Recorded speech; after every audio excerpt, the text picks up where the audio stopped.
Olá pessoal, belezinha? Eu sou o professor Thiago Sagatti e esse é o canal Café com Linguagem.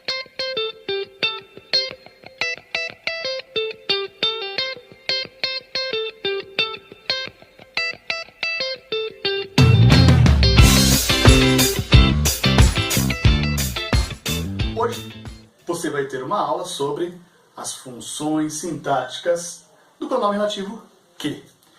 Esse é um assunto bastante complicado, muitos alunos têm dificuldades, muitas pessoas ficam na dúvida de como vai fazer para classificar esses pronomes. A primeira coisa que nós temos que nos lembrar é que pronome relativo serve para retomar um termo da oração anterior. Como assim retomar? É fazer referência a um termo da oração anterior que já foi dito. Esse termo sempre vai ser um substantivo, ok? Então, o pronome relativo serve para retomar. Existem vários pronomes relativos na nossa língua. Quem, que, onde, como, quando. E existem as variáveis com o que por causa de palavras que exigem a preposição. Então, por exemplo, de que, em que, para que, de que, e por aí vai. Hoje nós vamos falar sobre o pronome relativo que, ok? E esse pronome relativo nós vamos trazer e verificar quais são as funções sintáticas desse pronome relativo. Lembrando que funções sintáticas é quando nós fazemos uma análise da oração palavra por palavra. Nós vamos encontrar o sujeito, o objeto direto, o objeto indireto, o agente da passiva, entre os outros termos, ok? Bom, vamos começar então. Para mostrar para vocês essa questão da retomada de um termo da oração anterior, vou dividir aqui as duas orações. Porque, na verdade, quando a gente pensa em pronome relativo, a gente se refere também, pensa também, na questão de juntar duas orações. Na nossa língua, nós usamos os conectivos para dar coesão para os nossos textos. Então, o pronome relativo, que também é um conectivo, vai receber algumas classificações, algumas funções sintáticas, quando fizermos análise sintática, obviamente, ok? Então, vamos lá. Olha só, nós temos aqui duas orações, então. Nós temos, os alunos foram aprovados. Mas que alunos foram aprovados? Estou me referindo a todos os alunos? Não, estou falando que os alunos que se prepararam bem foram aprovados. Ok? Então, os alunos que se prepararam bem foram aprovados. Então, eu tenho duas orações aqui. E essas orações estão ligadas justamente pelo pronome relativo que. Esse pronome que podemos dizer que ele é universal. Ele vai ser usado para coisas, para pessoas, para situações, para lugares. Por isso que ele, muitas vezes, deve ser usado com muito cuidado. Isso é um assunto que nós trataremos numa próxima aula, ok? Mas vamos lá então. Vamos entender então qual é a função sintática desse que. Função sintática. Eu sempre vou procurar a função sintática das palavras, começando pelos termos essenciais. Termos essenciais são sujeito e predicado. Bom, predicado vai ter, porque é justamente onde nós encontramos a questão do verbo. Então, se é uma oração, tem verbo, tem predicado, beleza. Então, nós vamos procurar o outro termo essencial, que é o sujeito. Vamos analisar, então, nesta oração, em que aparece o pronome relativo, qual é o sujeito dessa oração. A primeira coisa que a gente vai procurar aqui é o sujeito. Se prepararam bem. Para encontrar o sujeito de uma oração, eu encontro o verbo e faço a pergunta quem para ele. Quem se prepararam bem? Pelo meu contexto, os alunos. Percebam que a palavra alunos não aparece nesta oração. Nós temos uma palavra que se refere a alunos, que retoma alunos, que é o pronome relativo. O pronome relativo, então, vai substituir, vai exercer a função desta palavra que ele se remete, desta palavra que ele se refere, no caso de alunos. Então nós temos a frase mais ou menos assim, ó. Alunos se prepararam bem. Só que ficaria estranho, não ficaria? Os alunos se prepararam bem, foram aprovados. Então substitui-se essa palavra pelo pronome relativo. Neste caso, então, nós temos a função de sujeito para este primeiro pronome relativo. Tudo bem? Próximo texto, ou próximo período. Chegaram as pessoas que convidei para o evento. Então, fazendo a separação aqui das duas orações, eu tenho as pessoas chegaram, na ordem direta, e eu convidei as pessoas para o evento. Beleza? O que, então, pronome relativo, está retomando o substantivo pessoas. Então, prestem atenção. Chegaram as pessoas, ok? Nesse caso, fôssemos colocar na ordem direta, nós teríamos as pessoas chegaram. Beleza. Convidei para o evento. Analisando sintaticamente, procurando o termo essencial da oração sujeito, o que nós teríamos? Quem convidou? Eu, um sujeito oculto. Então, eu convidei. O sujeito está aqui. Então, o que não exerce função de sujeito. Beleza. Vou analisar o verbo. Que tipo de verbo é este? O verbo convidar é um verbo transitivo direto. Quem convida, convida alguém ou convida algo. Só alguém melhor, né? Quem convida, convida alguém para alguma coisa, para algum lugar, para alguma situação. Ok? Ele é um verbo transitivo direto e indireto. Bom, verbo transitivo direto e indireto precisa de dois complementos. Um objeto direto e um objeto indireto. Bom, aqui eu tenho o objeto indireto. Como é que eu sei disso? Porque o para exerce função de objeto indireto em função de ser uma preposição. Todo objeto indireto precisa de uma preposição. Bom, convidei quem para o evento? As pessoas. As pessoas não aparecem nesta oração. Quem aparece? O pronome relativo, exercendo a função de pessoas. Neste caso, a função do que vai ser objeto direto. Beleza? Próximo.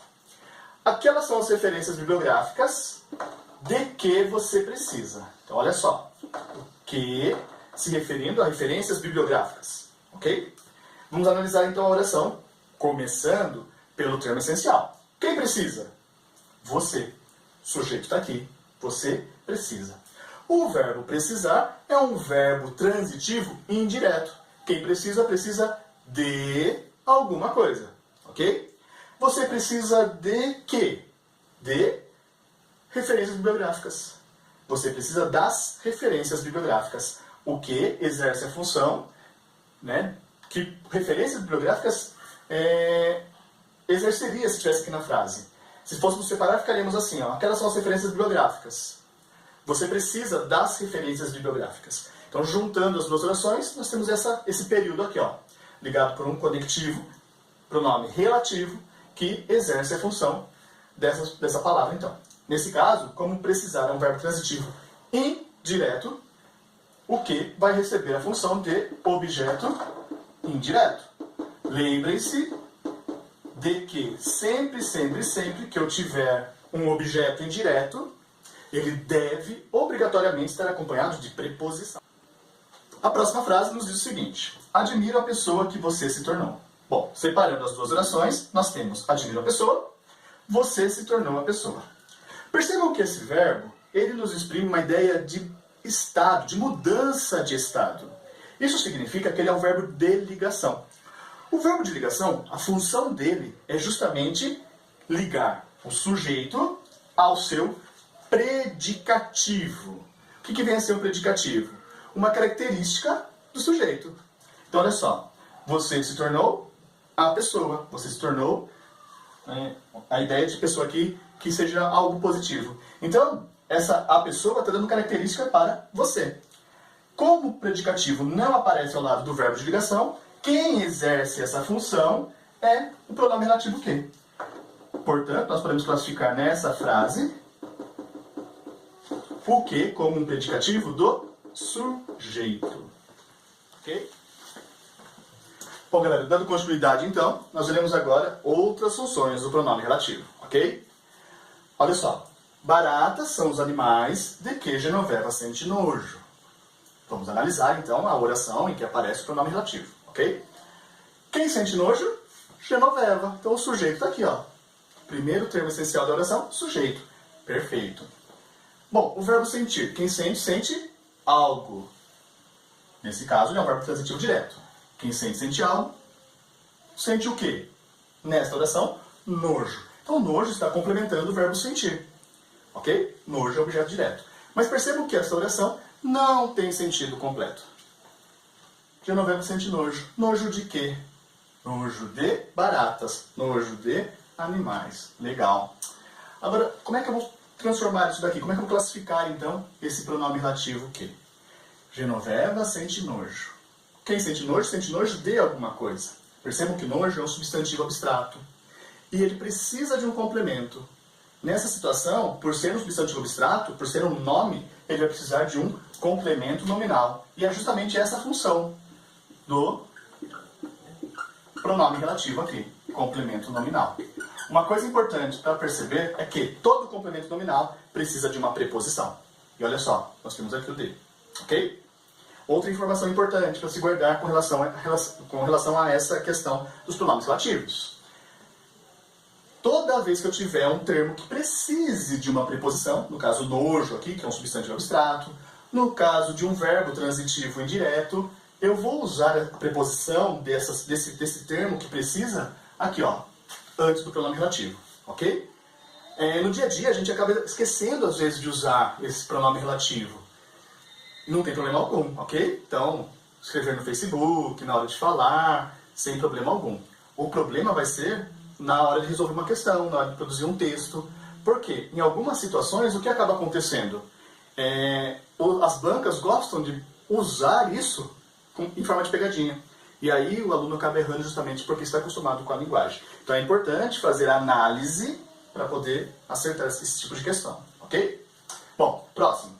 A Ozzy, o Fernando Prestes, beleza? Coloquei o nome das duas para ninguém ficar bravinho comigo, beleza? Então, alunos da Ozzy, um beijo para vocês. Alunos da Fernando Prestes, também um mega beijo para vocês, beleza? Bom, a Ozzy, a Fernando Prestes, é a escola em que eu estudo. Bom, vamos lá. Separando as duas orações, então, eu tenho em que eu estudo. Vamos analisar a oração. Quem estuda? Eu. Então o sujeito está aqui, beleza?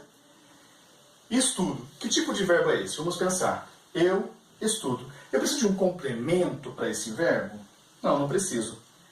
Se eu tiver um complemento para esse verbo, esse complemento, na verdade, não vai ser um complemento, vai ser uma circunstância. Qual que é a diferença de complemento para circunstância? Os verbos transitivos vão precisar sempre de um complemento. Como é que eu vou achar esse complemento? Fazendo as perguntas o que e suas variáveis com as preposições depois dele. Então, preciso de que, comprei o que. Percebam que nesse caso, estudo o que não cabe, né? Não vai precisar desse complemento. Eu vou precisar de um estudo para quê, estudo onde, estudo quando. E quando essas outras perguntas surgirem ao lado desse tipo de verbo, é porque esses verbos são intransitivos, eles não precisam de complemento. Mas eles sempre, ou em algumas situações, vão estar acompanhados de circunstâncias. No nosso exemplo, é de uma circunstância de lugar. Eu estudo na escola, ok?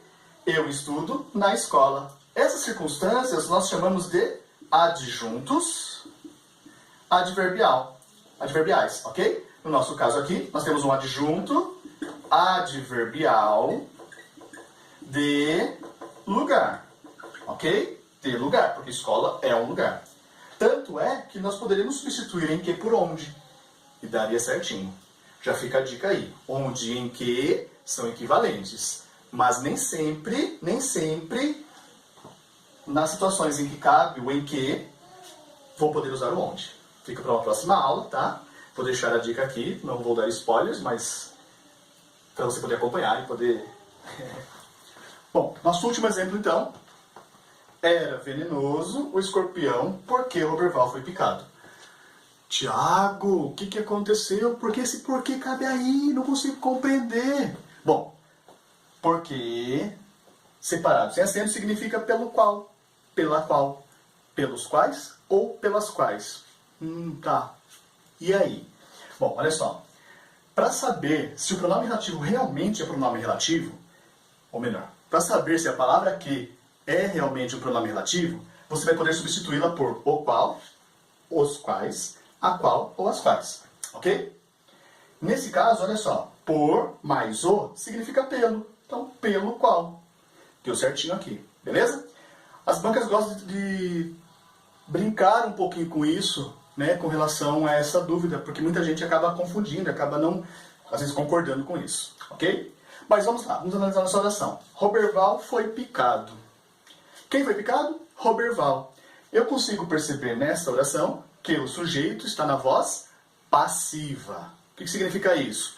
Ele está sofrendo a ação, está recebendo a ação do verbo. ok? Consigo perceber também que nessa situação eu tenho um termo que pratica a ação deste verbo. Esse termo nós chamamos de agente da passiva. Olha só, se fôssemos transpor toda a oração, nós teríamos: Roberval foi picado pelo escorpião. Pelo escorpião é o agente dessa oração. É aquele que pratica, aquele que faz a ação do verbo nessa situação. Ok? Então, o que nesta frase, nessa construção, vai ser chamado de agente da passiva. Beleza? Bom, espero que tenha ajudado vocês. Espero que consigam ir bem nas provas de vocês. Galera do AOSE, galera do Fernando Prestes, né, que vai fazer provas por esses dias. Espero que vocês consigam, né, tenham conseguido compreender um pouquinho mais esses exemplos aqui, essa aula. E se você está com dúvida ainda, deixa aqui embaixo sua dúvida, a gente vai tentar responder, beleza? E aproveitando, né, já sabe, se inscreve aqui no canal, deixa aquele like bem maroto, bem da hora aí para nós. Isso é muito importante para que a gente possa continuar produzindo textos ou vídeos.